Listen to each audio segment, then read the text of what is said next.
Оқыңыздар! Оқыңыздар! Бас прокурор Сүлеймен Йылмаз қызмет орнында көз жұмды.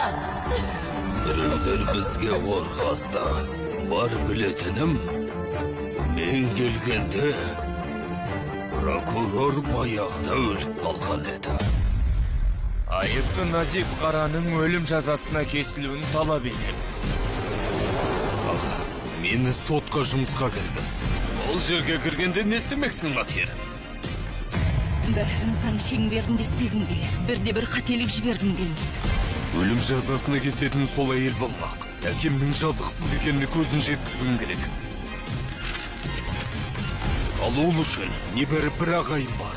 Қазақстанда 25 қыркүйектен бастап Қилы күндер телехикаясы.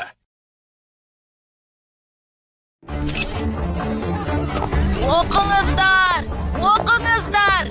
Бас прокурор Сүлеймен Йылмаз қызмет орнында көз жұмды. Біреулер бізге орқаста. Бар білетінім, мен келгенде прокурор баяғыда өліп қалған еді.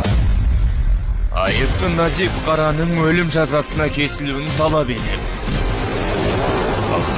Мені сотқа жұмысқа кіргіз. Ол жерге кіргенде не істемексің, Макер? Бәрін заң шеңберінде істегім келеді. Бірде-бір қателік жібергім келмейді.